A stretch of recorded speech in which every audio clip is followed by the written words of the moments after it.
Welcome to the Business Bravery podcast, inspiring stories from coaches and course creators to help you do the next brave thing in your business. Coming up on the Business Bravery podcast. Is there any advice, like from what you know now, that you would give to your younger self in that business? I think that if I had have understood how to profit a little bit better, I would have said move manufacturing, overseas and still find somewhere ethical and stick with it and don't let fear consume you. Oh my gosh, I'm making 10K, happy days. And then you go from there to being like, well, I'm ready for 20, 30K months. And for me, that was a really big leap. It took a lot of discipline, leadership, trusting and believing and that I could hold it. And being here now, I can see that it requires almost a different style of person in me. It requires something deeper within me. And what was really interesting is when I launched that program, I was actually in this really interesting interim of speaking to what you said before of, oh, maybe I'll do that strategy over there. Or maybe I'll do this strategy. Adriana, just go back to your strategy. It's really bloody good and do what you know. And I went back to it. I launched the program and I used the framework that I use and it was, incredible. I'm your host, Tiffany Gilleland, an Australian business and mindset coach with 10 years experience in online marketing and the creator of the Business Bravery framework. I help coaches like you to be brave so you can stop dreaming and start doing that next big brave step and finally make more impact and get more clients. From speaking on camera to selling to launching, my approach to bravery helps you take bigger leaps without the mindset spirals. It's the secret ingredient to bigger results. In this episode, I had the pleasure of interviewing Adriana, an amazing intuitive business and mindset coach from Australia. We had a great conversation about her journey in the coaching industry and the brave decisions she has made along the way. Adriana focuses on both the energetic and strategic sides of business, and we had a great discussion about balancing those two sides. She shared the challenges of growing her business from 10K to 30K months. It's fascinating to hear what goes into business, especially the mindset at that level, and there are so many lessons that can be applied no matter your income. We traveled back to Adriana's first business in the fashion industry, which she built at 21 years old, and within 2 years, her designs were in 45 stores worldwide. She shares the brave steps she took to transition to coaching by following her intuition. One of the biggest steps was spending her last $2,000 on a retreat in Bali, which led to her landing a job in Bali, and she was working with some big names in the coaching industry. Now, Adriana is obviously has her own business and it's obviously thriving, 10 to 30K months. And now Adriana is planning for the future, automating some business tasks and thinking about starting a family while balancing work and personal life. This is an amazing episode and I can't wait to share with you Adriana's stories of business bravery, past, present, and future. Now, who's ready for some business bravery inspiration? Let's dive in. Hi, everybody. I am here with the amazing Adriana Adelkovich, and she is an amazing coach from Australia. We actually just discovered that we are actually not living too far apart. We both thought each other were from bigger cities. It's really funny how that works. And she's going to tell us all the amazing things that she has going on. I have been following her and been inspired by her for quite some time. I love her content and all the stuff that she has to say. So I'm really looking forward to diving in. Thank you so much, Adriana, for spending time with me here on the Business Bravery podcast. And do you want to tell us all about your business first up, and then what brave things you are doing in your business right now? Hey, firstly, thanks so much for having me. So cool. I love these conversations. So, how do I summarize it? I am an intuitive business coach and I work with both the energetic sides of business and the strategic side of business. So what that looks like is I look at the wounding at play that might be more subtle or stored in us that we're not really aware of, that are affecting the way we make decisions in our business, grow our business, and, spend time with clients, everything and anything, make sales, all of that. And that has been a journey in itself to get to really in the way I want to bring that to the world and share emotional processes. And it's just been an amazing journey to where it's landed now. Then there's this polar opposite side to the business, which is very strategic, far more masculine, much more like, what do we need to do? What are we getting done? How to grow on Instagram, how to make sales, how to have an Instagram strategy. So it's really fun. I get to kind of be in both worlds. So I really learnt that I was both. And I actually think that is the brave thing, in my business at the moment. It's really been able to solidify and accept that I have both brains and that it's not a one or the other. It doesn't have to be all emotional work. It doesn't have to be all intuitive, but that part's really valuable and important. Nor does it need to be all strategy, but that part's also really important. And I started getting really loud about the fact that it gets to be both. And the fact that we get to bring both worlds together. We don't have to choose, and we need to know when to be one and when to be the other. And I know, like, for me, and I know a lot of people relate to this, we try and put ourselves in this like one box, and I know I tried to do that. And then at each part of my journey, I was like, no, I can't do this. I can't just be one. But I think there was strategy even in the way I brought both worlds together. And now I get to really share them at the same time and bring them forward to the world, which has just been incredible, to say the least. Wow, I love that too, the power of accepting both sides of yourself and being able to be brave and step into that. Just from myself, I've been working in online marketing for over 10 years, and there's been a lot of times where I felt the pressure to be more strategic and have the strategy, and strategies come to me quite naturally. However, staying in that side of things, I would get miserable not being able to explore my creative side, and maybe that more getting in touch with more of the emotional side as well. And for me, it's been a whole journey learning that balance. How has that been for you? I know you came to the realization maybe fairly recently, I'm not sure, but yeah, how was that trajectory for you? Did you feel pressure to be on one side or the other? Yeah, I think for me, it was a lot of discernment. One of my favorite words, like being really, and I don't think we can get discernment until we really try a lot of things on, and also until we are really aware of what we like, what we don't like, and we work through our wounds. So I think a lot of the time we try and be discerning, but we have a lot of wounding at play. So for me, it was like working through all these really big wounds I'd carried from my childhood, from my life, even from my adulthood, and starting to work through them so I could start to discern, okay, this is a true desire, or this is a little bit of like a wounded desire, or I'm self-sabotaging. We've all done this, right? Or I'm using this as an excuse to escape for this thing that I don't want to do. So for me personally, that was a really big part of the journey, and now what I get to teach, which is very cool. But it was really looking at it and seeing which was which the whole way through. And it was probably about 2 years ago, but probably 18 months ago, where I really meshed the two really well together. And that was from realizing that the best clients that I had and the ones who were getting quote unquote results were the ones that I was really melding the two together. And I really realized that was a gift of mine. And I think sometimes we shame our natural gifts because they're so natural to us, when really I was like, no, this is like amazing. So I really harnessed on that, but I do think there's that level of discernment in that journey.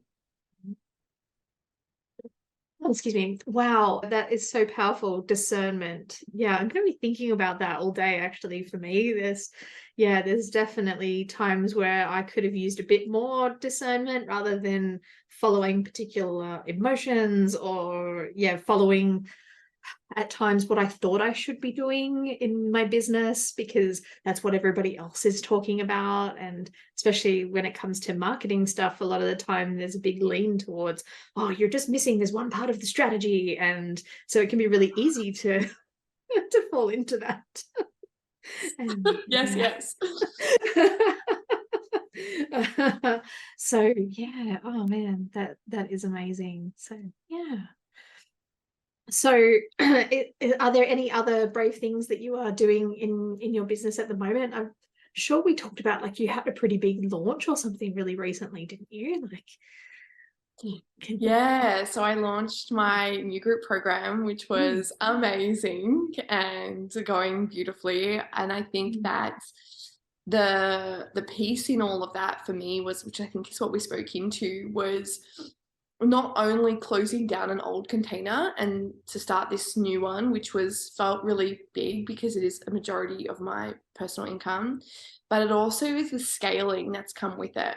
And this has taken a whole different type of, I call it like my leadership, which is what we're speaking to as like this really brave piece for me of like, it's time to scale, Adriana, and you're going to be okay. And there's going to be more to think about. And now you have a team and now you have to think about more things, and launches look different and there's more behind the scenes than there used to be. And the irony is that I think we underestimate each stage of business and what it takes. So I went from like, you go from that initial goal that most people have, like your 10K mark. Oh my gosh, I'm making 10K, happy days.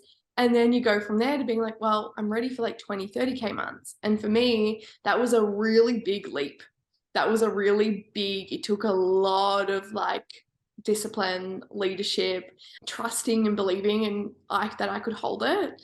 And being here now, I can see that it requires almost like a different style of person in me. Like it requires something deeper within me.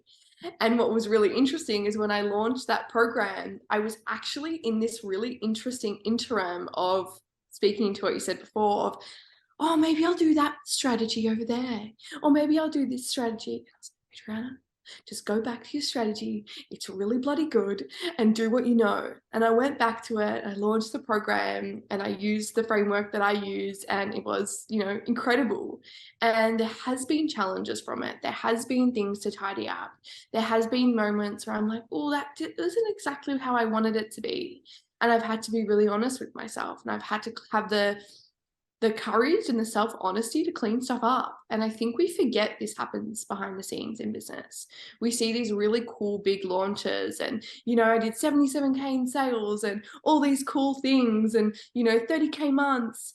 And we're failing to see the bits in the back end of like crying because something didn't go the way I needed it to, or being overwhelmed because now I have way more responsibility than I had before, or having team. And I think there's this misconception that everything's just kind of coasting. And I love to bring this really honest conversation to my clients as well of like, I'm in here with you. I'm navigating stuff too.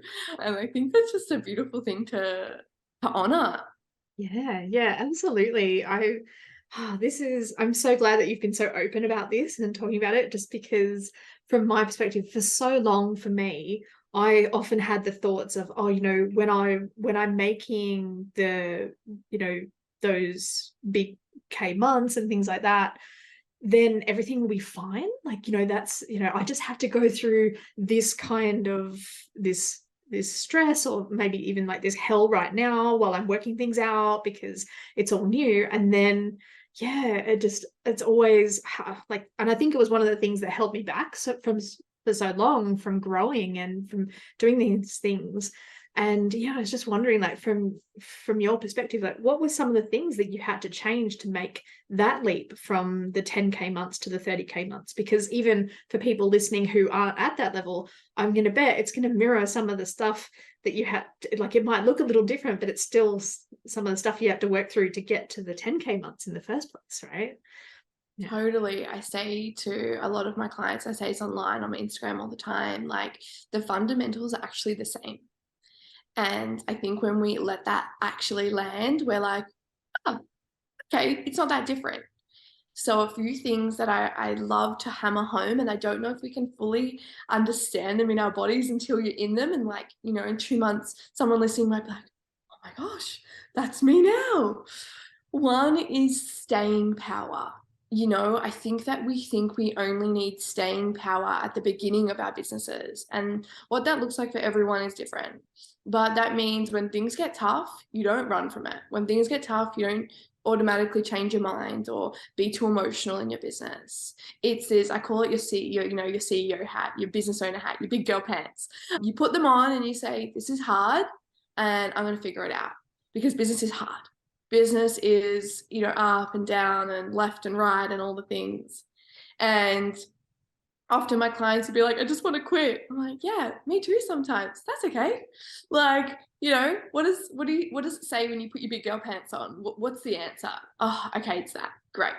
So one thing is staying power. The other thing I had to get really, really serious about was not getting complacent. And I don't think this is spoken into anywhere near enough.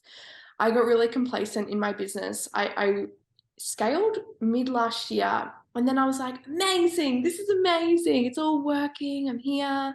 And I chilled out. I stopped doing the strategy at the same rate. I changed strategies. And this is another good one.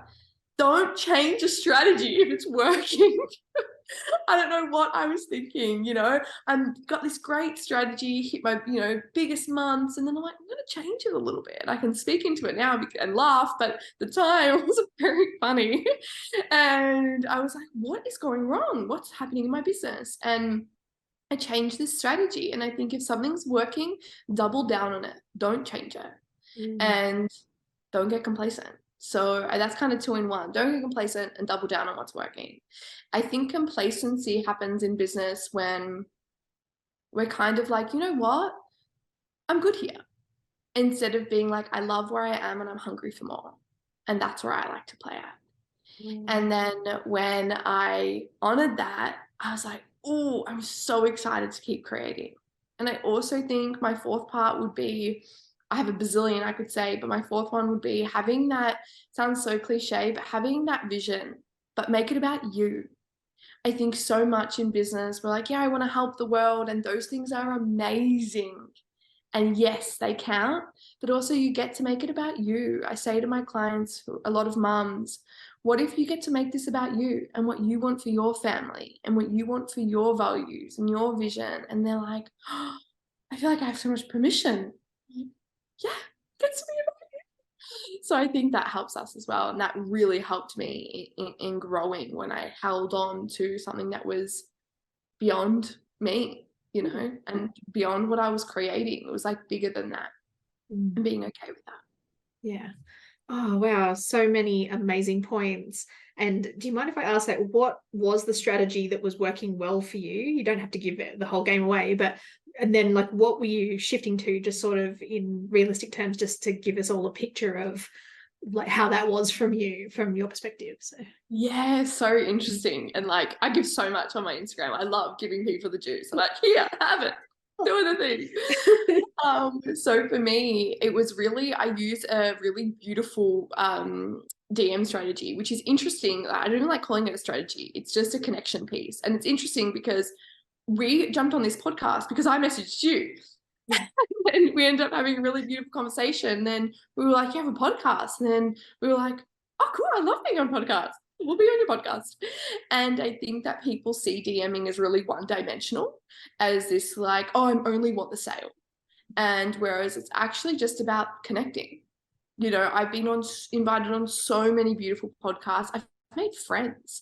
Like, I've met clients. I've had collaborations. I've had all types of things because of my willingness to be connecting in the DMs. I think it's no surprise in saying it's trickier than ever to get the reach that was once available. And I think that's amazing because it's making us connect. It's making us listen. It's making us actually care about that experience. So that was and is what I focus on, mixed with really good content, really good Instagram stories. I teach a whole thing around, you know, how to sell on stories. And then I just went to all what you would call like just waiting for people to come to me. So I was just doing all the promotional piece, which I still do, and not doing any of the, what you would call, I guess, the outreach piece and connecting in the DMs. And I was like, something's not sticking. Something isn't working here. And I think for so many people listening, we're waiting for people to come to us when we can start creating the opportunities ourselves. And when I went back to that, so I went back to creating the opportunities myself, it took 3 months to rebuild that strategy. So I think that's a really important piece for everyone. It takes at least 3 months to see a strategy really work or not work. So you need to give it that space. And then within 3 months, my income doubled again. And I was like, we're back in peace. And I actually really enjoyed it more. You know, I enjoyed being in the DMs and connecting. I enjoyed my account grew. Everything just grew again. And I think this shows us 2 things. One is if it's working, don't change it. And also finding what works for us as people. So many people are like, you know, DMing doesn't work for me. And I often say, like, are you connecting to the why behind it? And are you doing it for the right reasons? And yes, I do think we all have different styles that work with us the best. And I tried to do the other version of it and wasn't my friend. It wasn't a vibe. And do I think it's can happen? Of course. But I think that when we're just sitting and waiting for people to come to us, it's not a helpful place to be in business. And I think a lot of people come into business and think, oh, I'm just posting stuff. Like, I want it to work. And recently I've had a lot of people mimic my exact strategy from what they can see on Instagram. And I celebrate them. I'm like, that's cool. But then I remind them, you don't see everything I'm doing in the back end. You can't see that. So without that part, everything I'm doing in the front end doesn't necessarily work because it's an ecosystem. And I think when we come back to business as an ecosystem and a strategy as an ecosystem, everything actually works together. We start to have the results we truly desire. Oh man, so many amazing points in that. And I love how you shared that. I have gone through similar experiments in my business with the, you know, doing the DMs. I mean, like, that's how we met. And Yes. that's how, and I know, like you said, that you messaged me first, but believe me, it probably would have been a day later. I would have messaged you first if you hadn't messaged me, because like, that's my connection piece. And for me, like, it lights me up to have that connection with people, even if they're not buying from me straight away or anything like that. It's just, that's how I feel connected. I get to talk to people about bravery, and that's how then I get to formulate things, and it just helps me in my business. And the times where I've tried to not do that, because I've had, you know, coaches who've said, no, don't be all graspy in the DMs. And it's like, that's never my energy in the DMs. I'm not graspy. It's connection. And yeah, it can just be so different. And yeah, then that's absolutely has an effect on how my business is going and the clients and all that stuff too. Because I think when you've connected with someone in the DMs and then a post comes up, they remember the conversation they had with you, and so they pay more attention to it. And it's not just the algorithm, it's just this personal thing of, oh, I remember talking to Adriana, and you know, and I've done that with your posts too. It's like, oh yeah, we had an amazing conversation, and yeah, I definitely want to hear what she says next on her social media. So yeah, I love that. I love that. Yeah. And yeah, I had another question that I wanted to ask, but it is escaping me right now. Was it about the DMs? Oh, actually, maybe it was just, okay, so another question that's on my mind about your move from your 10K months to your 30K months, just sort of like, what did your team look like to get you to the 10K months? And then, like, because you said you've grown a team and you're scaling, like, what does that look like in real terms, if you don't mind me asking and seeing what things are like on the other side of things for me? Yeah, I think it's Yeah. a great question. Yeah. And I don't think it's something that's talked about enough either. Like, I think, you know, people really glorify having a team, and it's actually a lot of work. And I wish someone said that, hey, this is going to be a lot of work. I was like, okay. So it actually started that I was reaching 10Ks consistently and I didn't have support yet. And I think people get support really early. I see a lot of people who aren't reaching 10Ks consistently and then, maybe get a VA and these things. And there's nothing wrong with that. I think it can be really helpful. Everyone has a different lifestyle. We don't have a family yet. So that changes things, but we're definitely setting up so for that patch in our lives. And that's really important to me, that my team's kind of getting ready for that phase. So everyone's season is different. So firstly, let's honor that. But next to that, I don't think there's a need before the 10K mark. I really hit 10Ks consistently. I understood my business and I did everything myself first. So I understood, what does it take to understand my back end? What does it take to understand all my invoices? What does it take to debt collect? Not a fun task. What does it take to keep the morale up in a group? What does it take to post? What does it take to be in the DMs? And then when I really understood that, I hired my first assistant, I think last year. So really late in the game for me. And I handed over some really cool stuff. And prior to that, I actually had my partner supporting me, which was awesome. And we just so had the dynamic that it worked for us. He's incredible at things like building out back-end things. He's incredible at marketing. He's incredible at emails. So I just kind of lucked in a little bit there. And I was like, want to help me?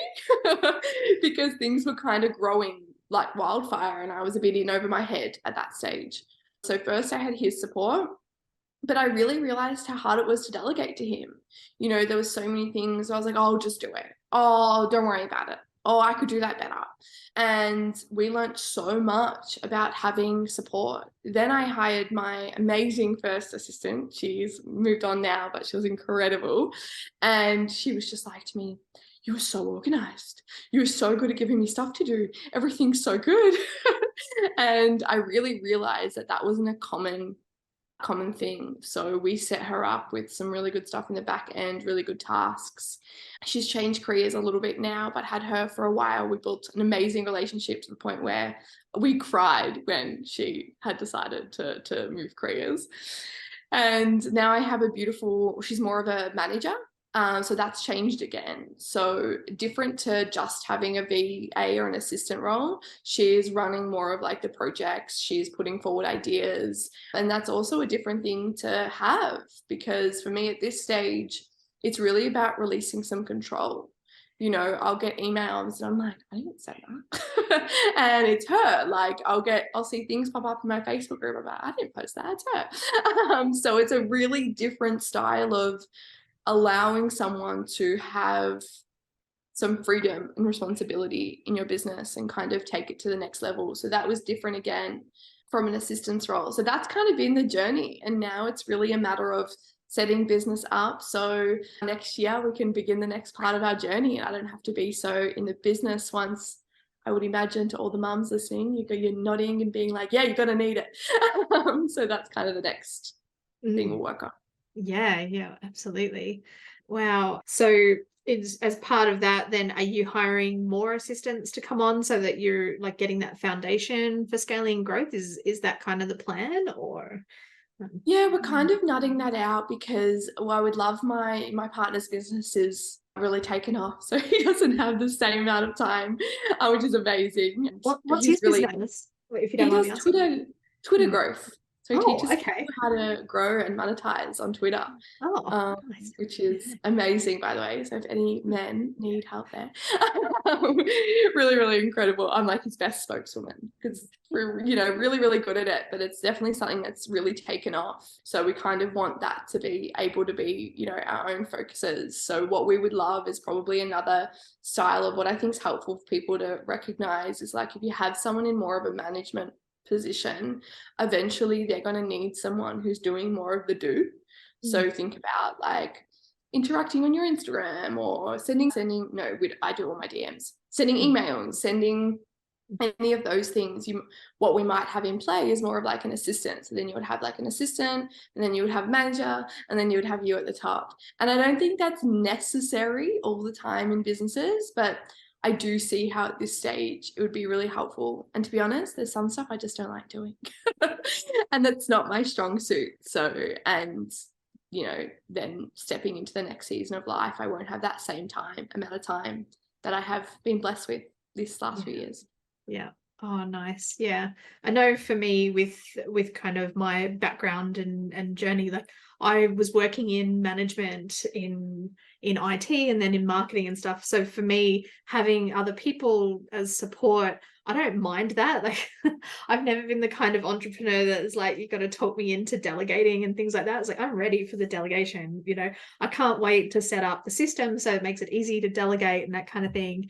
And yeah, I've had a couple of like part-time VAs do some of the things that it's just, you know, the scheduling and the graphics and things like that, that it's just like, you know, if I spend all my time there, then I'm not spending my time on talking to people and getting clients. So yeah, that's kind of some of the things that I've invested in that have been really worthwhile for me.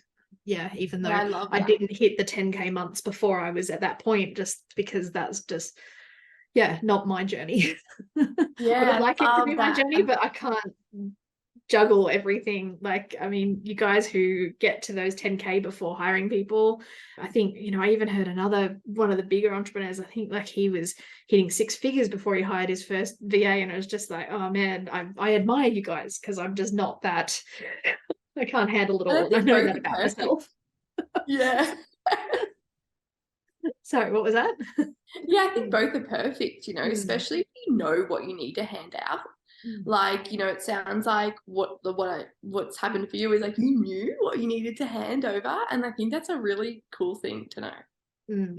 Yeah, definitely. And it's never been a case of I've never handed over anything that I don't know how to do myself at this point. So yeah, it's like that. Yeah. So awesome. So let's dive back into the past. Is this your first business, or like what were you doing beforehand, or like what was it like transitioning into coaching? Let's see some bravery stories from the long ago and the before time. Oof. Yes. Oof, it's a big journey. I would say I was really reflecting on this before this, and I was like, oh, you know, wow, I've had a really brave life. And I think it was a really nice thing to let land in my body. I was like, you go, girl. So I started my first business at 21, which is actually a really long time ago now. A lot of people are like, oh, it wouldn't be that long ago. I'm like, it's a long time ago.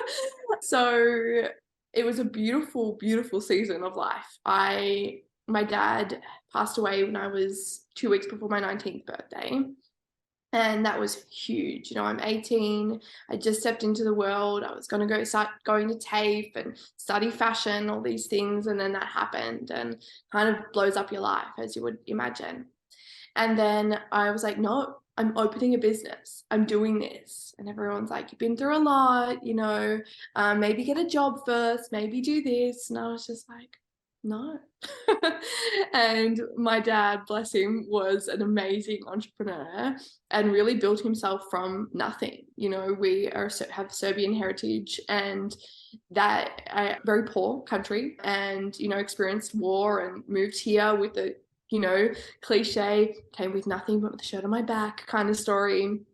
And my dad built himself up to a self-made millionaire in his own business, and that just drove me. There was like this hunger deep within me, and my siblings always laugh. They're always like, yep, that's Adriana. And it's just so me. And I've always had businesses. Like the first thing in year 9, I was like selling bracelets to the kids at school for $1, and, you know, I made $100, so it's like half my year level bought a bracelet. And I was like, yeah, $100. And then, so it was always kind of in me, you know, as a kid, I would like sweep the floor and tell my parents had to give me $1 for like every pile I swept. And they would, because I was like, this girl's got something going on. So I started this fashion label, actually, really, really different to what I do now. At 21, I had no experience in running a business. I had just come out of TAFE because I wasn't a uni gal, didn't do well at school, but I did incredible at my brain understanding how to run business. I started off by selling things at local markets and on Facebook back in the day when that was a thing. Instagram wasn't really big yet. It kind of came big around that time. So I jumped on Instagram. And then by 23, we were stocked in 45 stores all around the world. And I had this moment of like, I'm doing this. I'm really, really doing this. And it was overwhelming. And I was very much again in over my head. I was 23 running all these stockists and running collections, and the fashion industry is very fast paced. I was up late most nights. I was also still navigating like relationships and breakups and partying and all these things all at the same time. I don't know how I did this. And grieving, the loss of my dad still, and I had chronic illness, and I was navigating so much. By about 24, 25, I actually made the decision to close that part of the chapter of my life and close that business. But it was a huge 4.5 years. And I think I was the epitome of staying power, of not knowing what you're doing and moving anyway, and of working really hard to make your dreams a reality in an industry that's a lot of work. And I don't think there's anything braver than that. And I am so, so grateful for that journey. Oh, wow, man. There's so many interesting things from that story. And just even from myself, like my parents built a $1 million business when in the late 80s, early 90s, when I was very young, and that had a real effect on me wanting to have a business.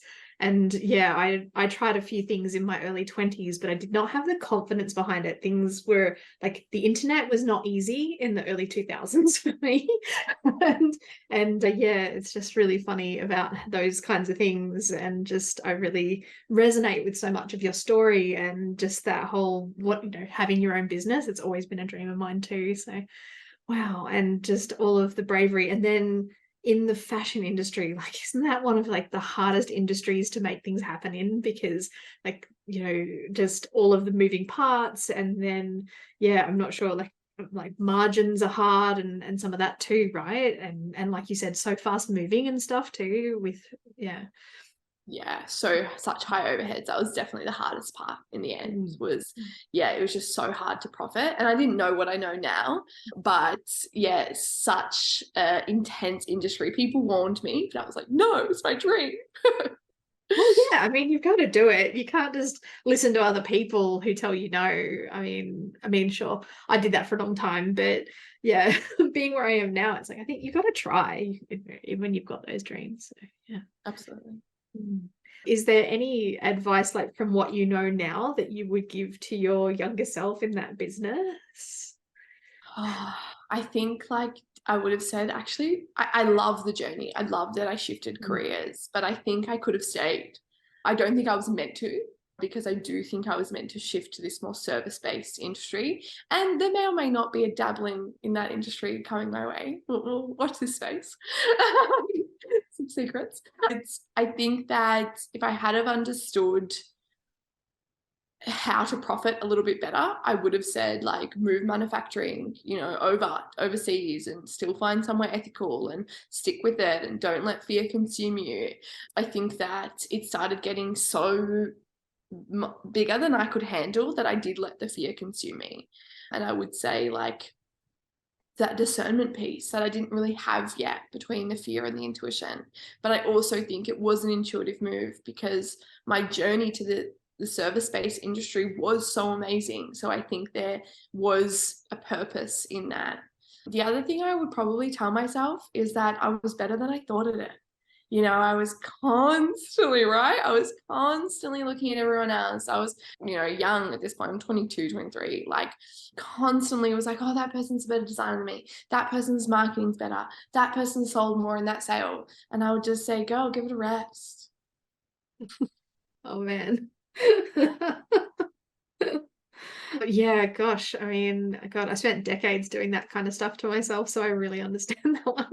Yes. Definitely. Just like, I mean, and it's so easy to find that evidence of somebody else doing better that, yeah, that can be a nightmare to go through. So how did you then progress to moving into, you said more service-based stuff, and then like now you're coaching, but what was the journey? What happened next? Yeah, it's so fascinating to me. This part's like magic happened. You know, it was one of those parts in your life where you're like, whoa, I was guided.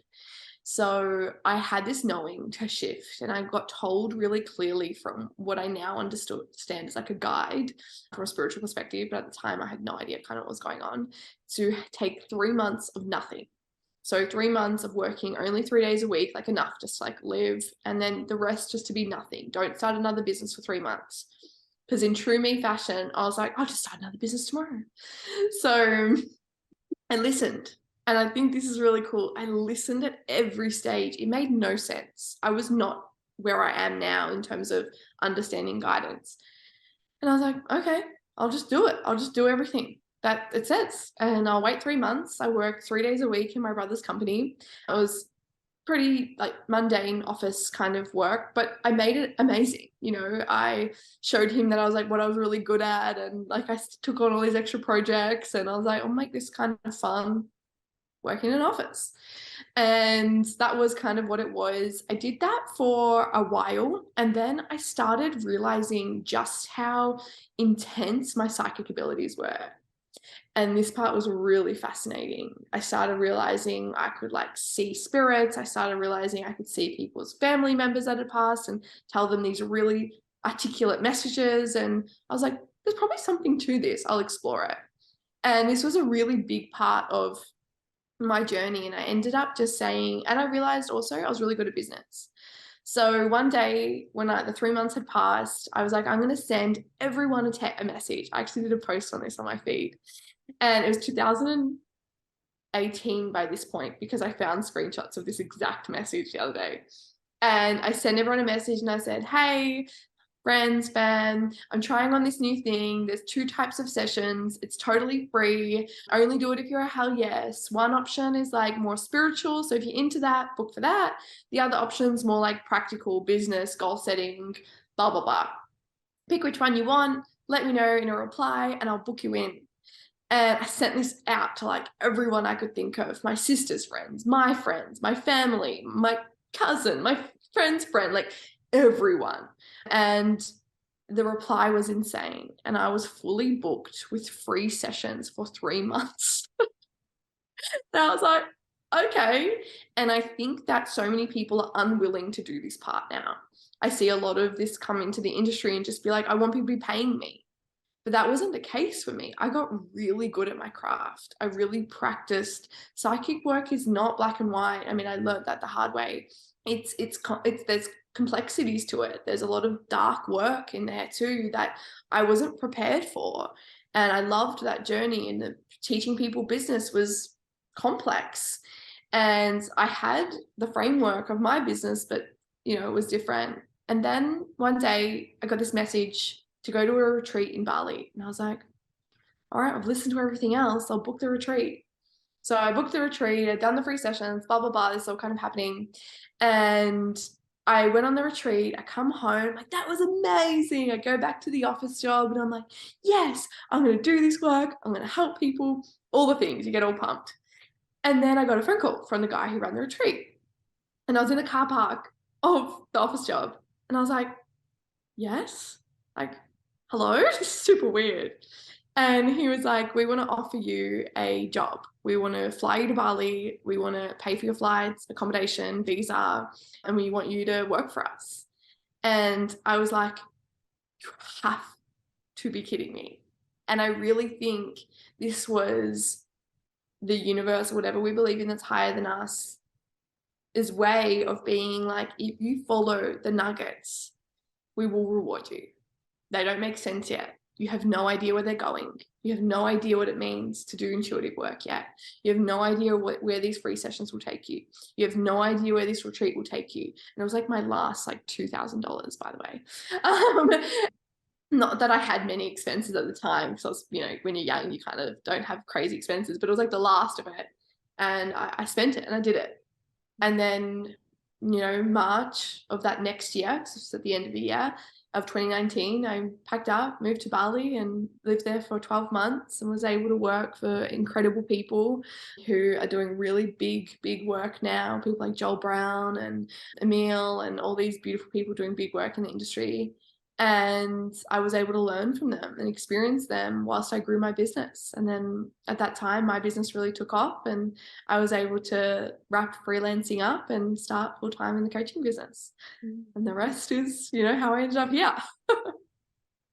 Oh, wow. I love those stories of synchronicities and just how things come together. Like, we were talking a bit about this before we hit record, and just, yeah, I love how those things line up, especially when you, like, from my perspective, it's when I lean into the intuition. It may work a little different for you, but yeah, just it's sort of something I've been really working on and cultivating, is trying to lean into that intuition. And yeah, just that's when all of these amazing things happen. Like for me, the podcast, meeting amazing people like you, and growing my business and all that stuff. So yeah, I love your story.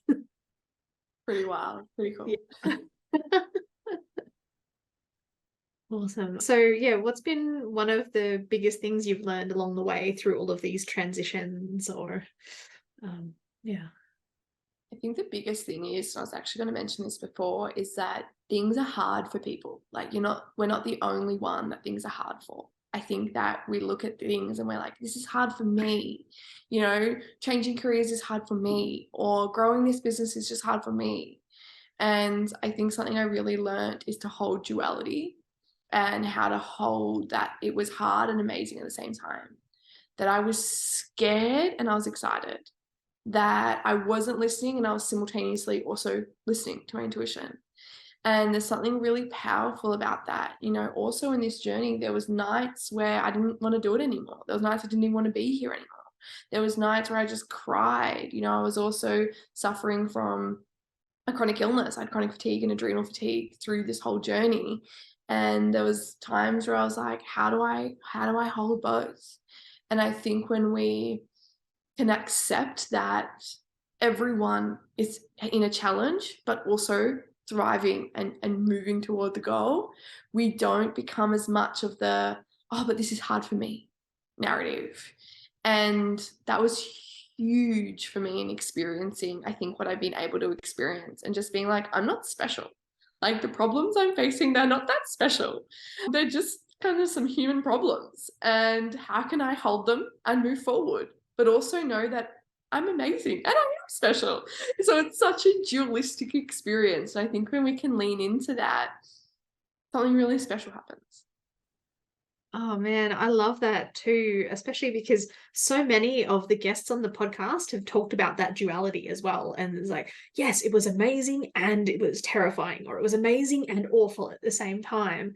And yeah, I'm definitely leaning into more of that myself, feeling that duality of, I love my business, and then there's some stuff that sometimes maybe is a little challenging for me or something like that, and just having that duality. I know you probably meant it on more of a deeper level than that, but that's the first example that comes to the top of my mind for me in terms of some of that duality. Too, yeah. Yeah. Awesome. So yeah, then let's take a look at what's coming up in the future for you. So yeah, like what, I don't know, actually, I guess because you have a team, you might be a bit more of a planner now. Do you plan 3 to 6 months in advance or not? Oh, she's giving me the facial expression that says maybe not. But yeah, like what's coming up? What can we look forward to? What brave things do you have coming up? So funny. Face is like, yes, now I have to. Right. That's what that was. So yes, I am learning to do this a bit more. I definitely have realized that I can be a bit of like a visionary, random kind of gal, and that's really worked for me. And I think too, even in the example you gave before of how it's like both in even the more subtle everyday things, I really realized even there how I'm like, oh wow, I love planning and structure, and I'm also super spontaneous and a bit random. So again, it's that thing of like, oh, this is everywhere. This duality thing. So yeah, a little bit more of a plan and a structure now, which I think is really cool. And I think a big one for me is wanting to lean into the understanding the next 3 to 6 months whilst being flexible enough to change my mind.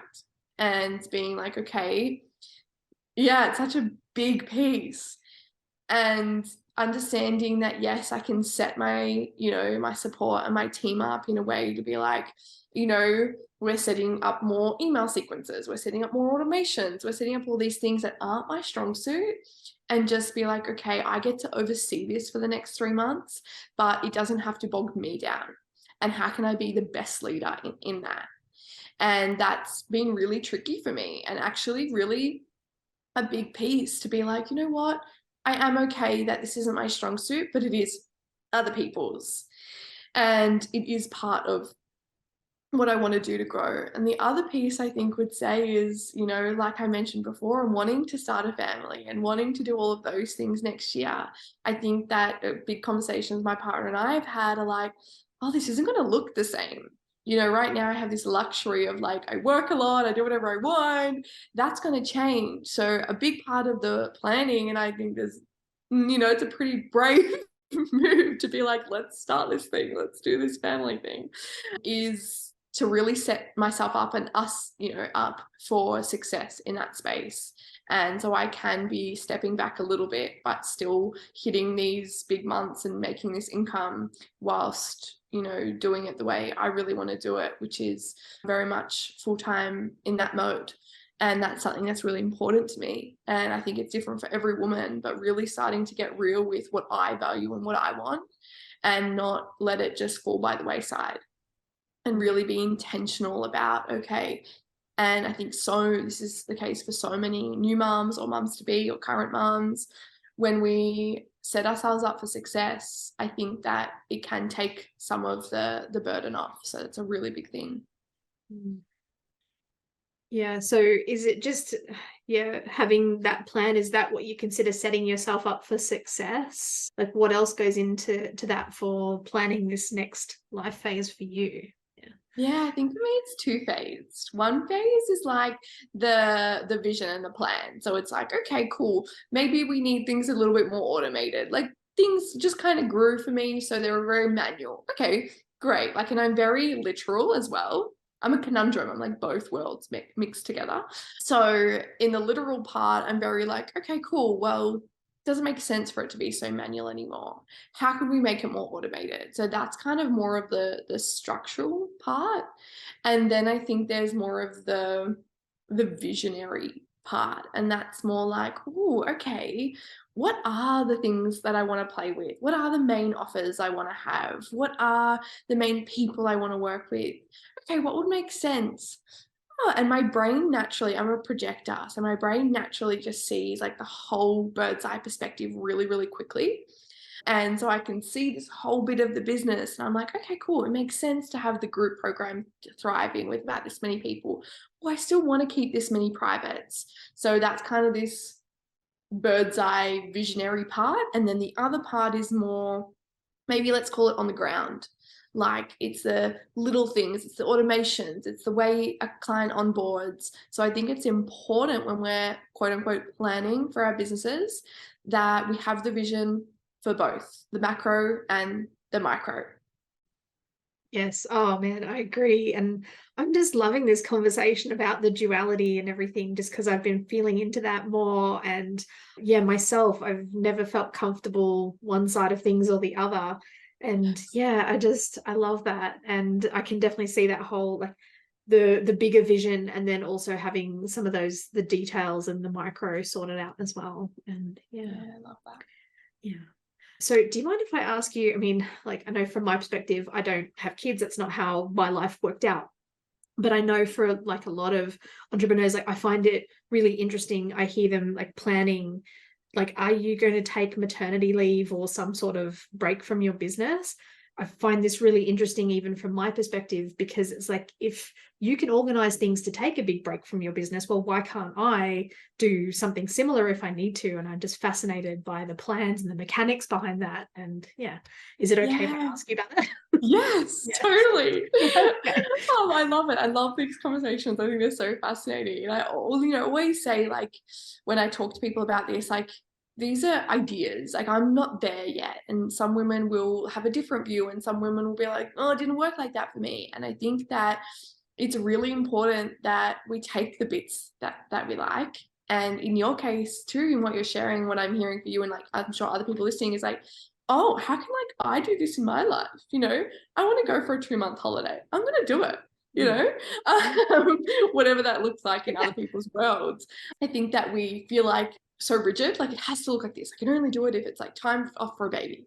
But for me personally, something really important is to wrap up kind of toward, you know, I would love to spend the next 12 months really immersed in my business, like really give it everything. So then when that season comes and towards the end of, you know, I imagine towards the end of being ready to birth a child and all of those things, just wanting to really slow down and really just honor that season.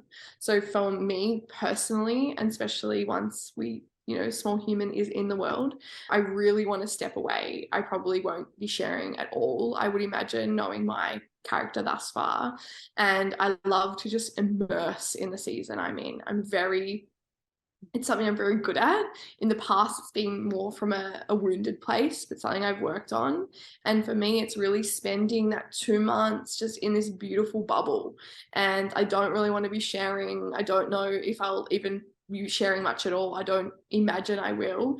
And just to be immersed in that and have things ticking along, and then to come back in to business and life in a way that suits me in that archetype.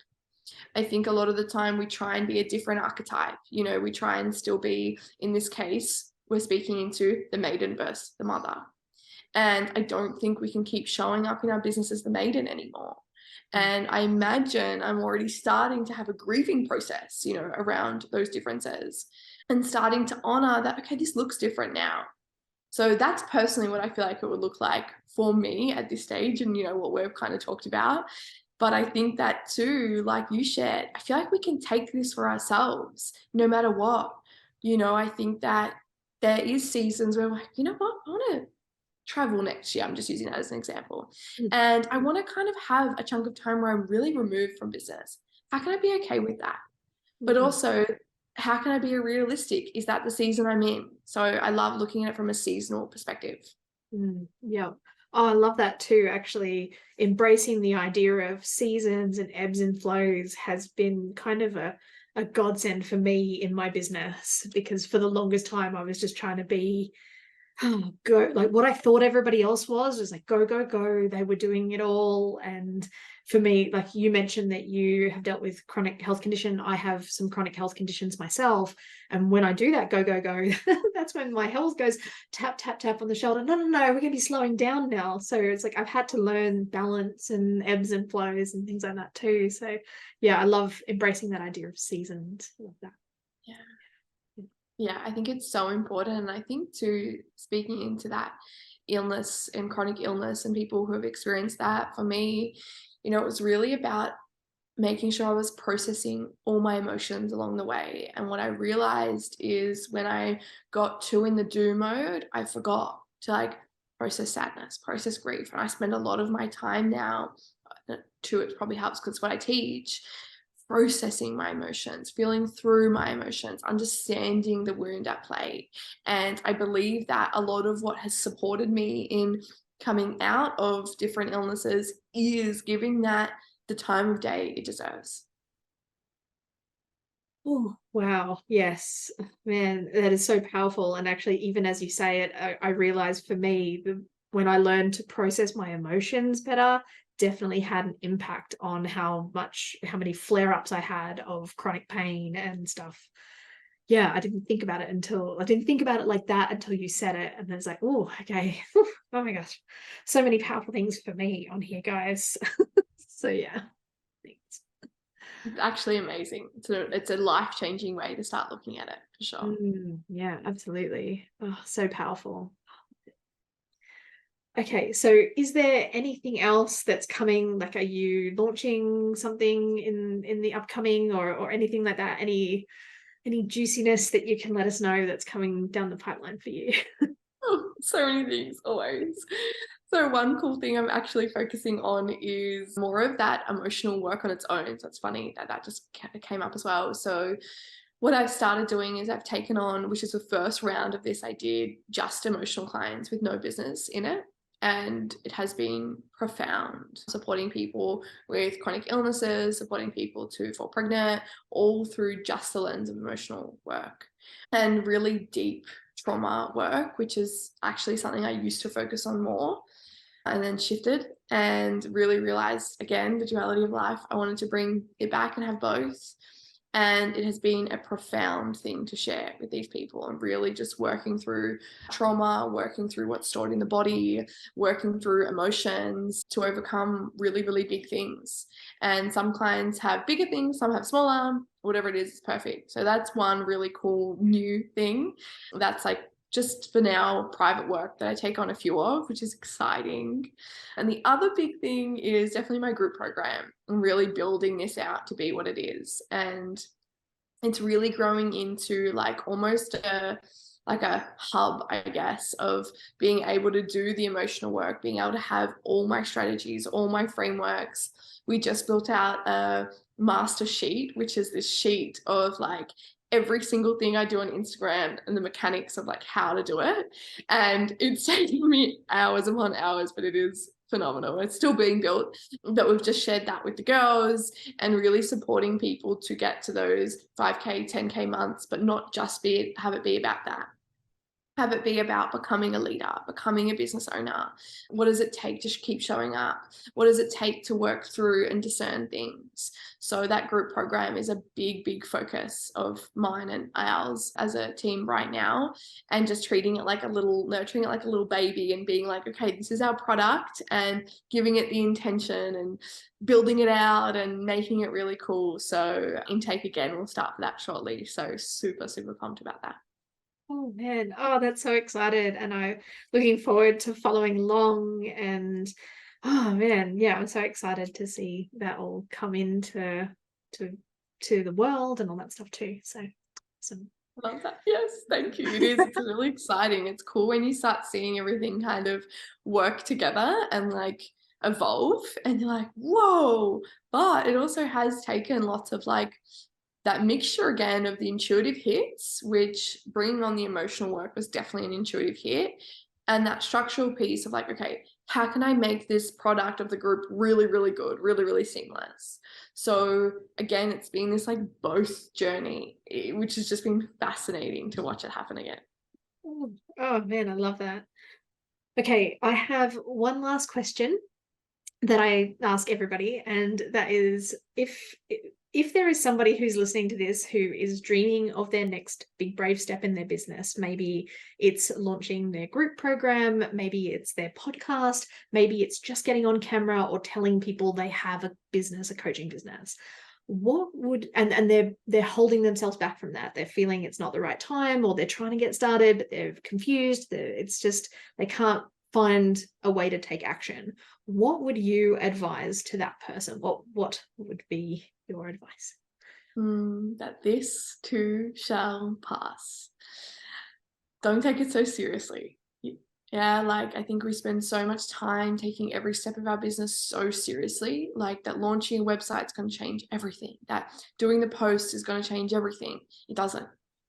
It's literally just a drop in the ocean. And I think when we take that bigness and so it's cool, and again, it's both, right? It is cool. It is a big deal. It's awesome, but it's also not. It's also just a step. It's also just one thing we get to do. I feel like when we take away that seriousness and that bigness, this is something I speak to clients about a lot. They're like, oh yeah, that wasn't such a big deal. And they'll do the thing and then it'll be over and they'll be like, oh, that wasn't what I thought. I was like, yeah, just kind of passes. And I think that if we can lean more into that, we'll take more action and move more forward with the fear coming with us instead of trying to get rid of the fear and then take action. Oh man, yeah, I love that. That's so powerful. And just, yeah, this too shall pass, and then not trying to remove the fear, but taking some action. Oh, I love that. Spot on, exactly. And I always say this one little line of like, build your parachute on the way down. Like instead of having it all sorted and your parachute's built, it's like, you'll be right, just kind of build it on the way down. And I think that's a big testament to what's happened in my business and why it's happened that way, because I always move with the fear. I wore it like a backpack, you know, instead of just being like, well, I've got to wait for the fear to be gone. It's like, no, bringing it with me, just gonna do it with the fear. And it's still happening till this day. Oh man, I love that. I love that. I know for me though, like I've found like I can move with the fear, but sometimes the fear was so big that I found it like I would sabotage the results or sabotage my success. So for me, I find I need to work on a few things first before then taking some action. But there's still a fear backpack. Like Yeah, maybe also a front pack as well. I don't know. There's still a little bit of that moving with me, but yeah, I mean, yeah. I think too, it's knowing that discernment thing again of like when to work through the wound, like knowing when, okay, this is actually about working through a wound or this is about moving with fear. And that takes time to learn, I reckon. Wow. Oh man. Okay. Awesome. Thank you so much for everything today. It has been amazing hearing all of your stories and, you know, present, past, future, all of that amazing stuff. And I'm definitely thinking about the ideas of discernment and duality is definitely these themes that have been coming up in our conversation today. So definitely some stuff I'm going to be thinking about a lot in the next few days for sure. So thank you so much. We, of course, will have links to you and all of your social media and everything in the show notes. But for those people who are like me, who don't feel like going and finding links, but just want to go and Google you now or go find you on Instagram now, where should people find you? How can they connect with you? And yeah. Yeah, so amazing. So I'm obviously all about the IG. So it's Adriana with one N. I always remind people one N. Adriana Loves, and you'll find me there. I share loads and loads of like insights and strategies and freebies and all that fun stuff. And I reply to everything in my DMs eventually. Wow, that's a loud noise. Sorry. Right. What I did say is I reply to everything in the DMs eventually. So that's all there. And I love connecting there. It's my favorite platform. It's a lot of fun. And that's where you can find me. And a big thank you to you. This has been lots of fun. A great, great convo. Thank you. Yeah, awesome. Thank you so much. Thanks for listening to the Business Bravery podcast. Has this episode inspired you to do something brave? Even if it's only send a difficult email, please share it with me on Instagram or other social media channels. Feel free to tag me at Tiffany G Studios. That's TIFFANY.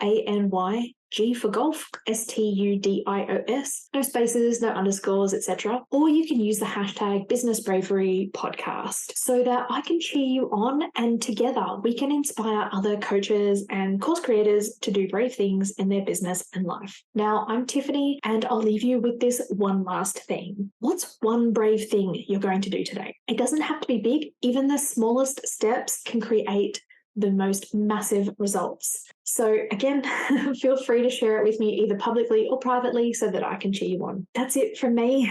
Until next time, bye for now.